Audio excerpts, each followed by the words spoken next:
prestando o nosso trabalho.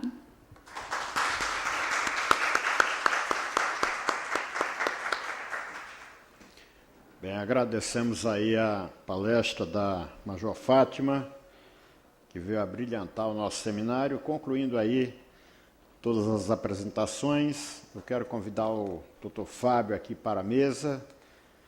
Teremos perguntas.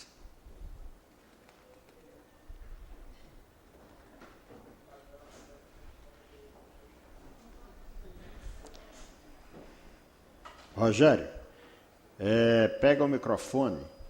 As pessoas que quiserem fazer pergunta com o microfone, nós vamos aceitar.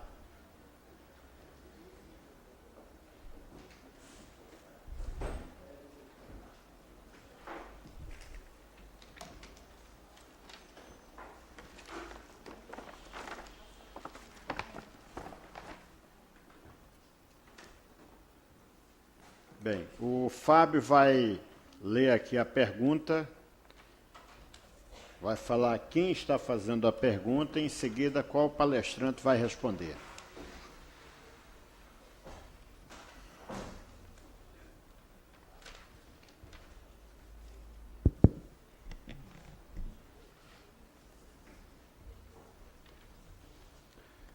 Bem, eu vou começar com a pergunta da colega farmacêutica Ângela.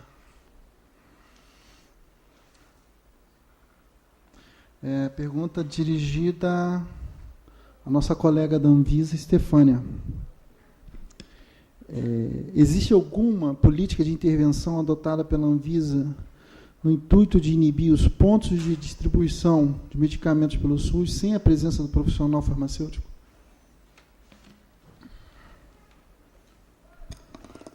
Você falou sobre política, né? A gente, na fiscalização sanitária, trabalha em cima da legislação.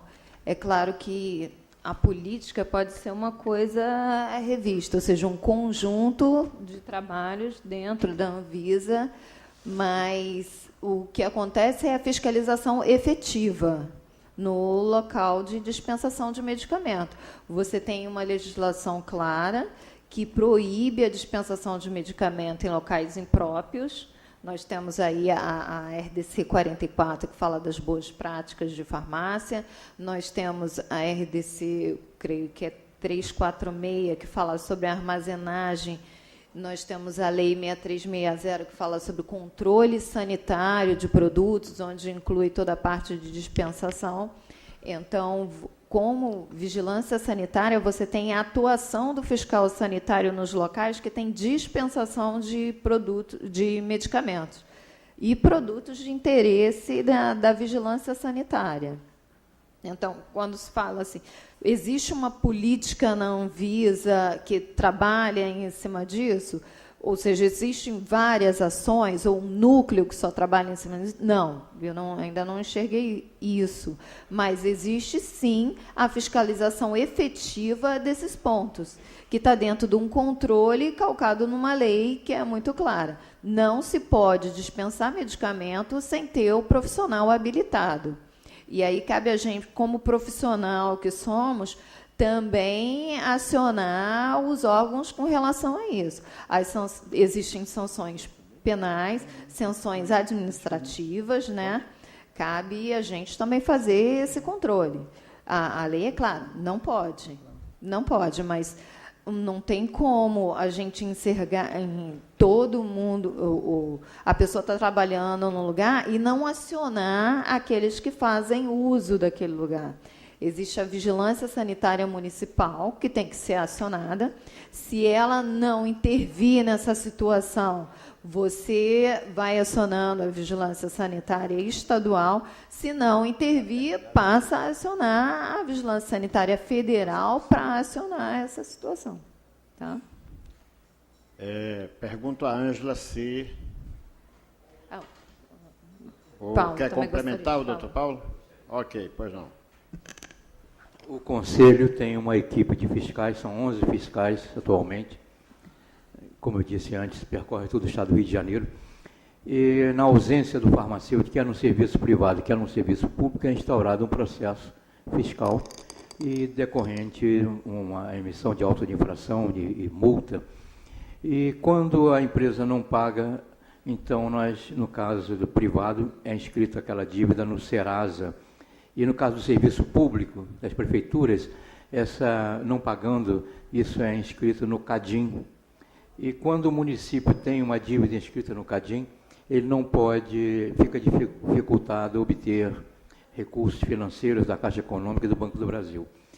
E essa situação tem vindo, e atualmente, quer dizer, no ano de 2009, nós fizemos relacionamento com os secretários municipais de saúde através do COSEMES.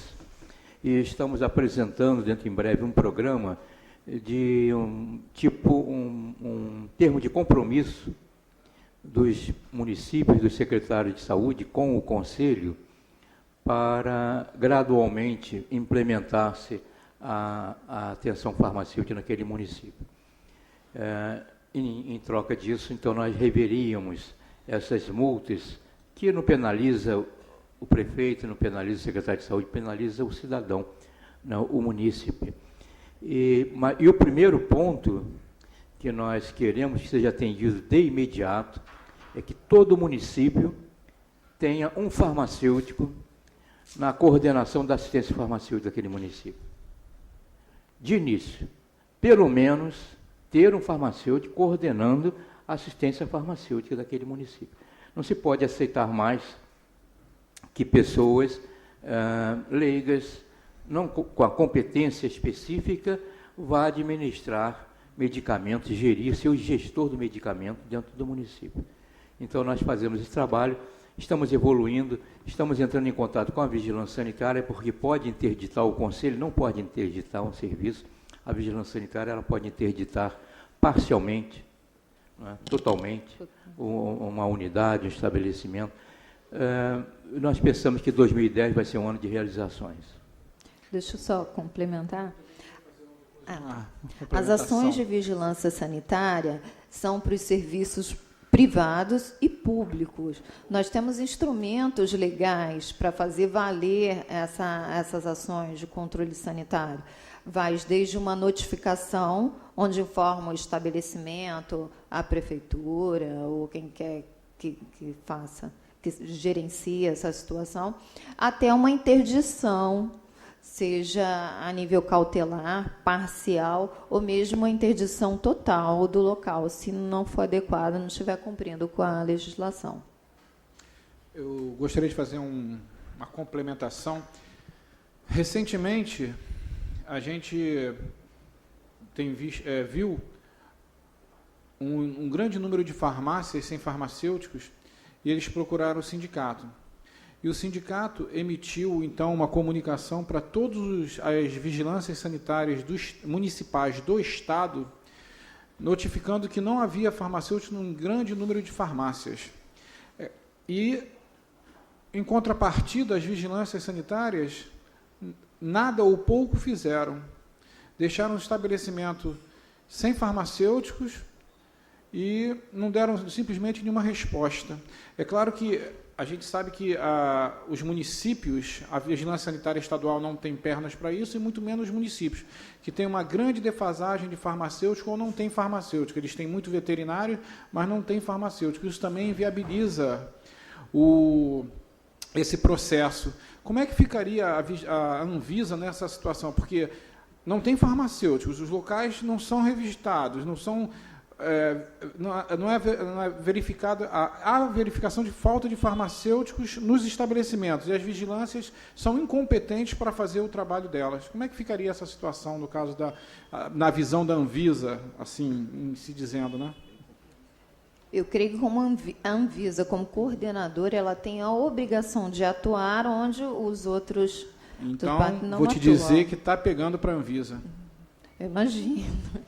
Existe uma gerência dentro da Anvisa, né, gerência de descentralização, onde faz esse trabalho, inclusive, de repasse de... Para onde nós fazemos a reclamação?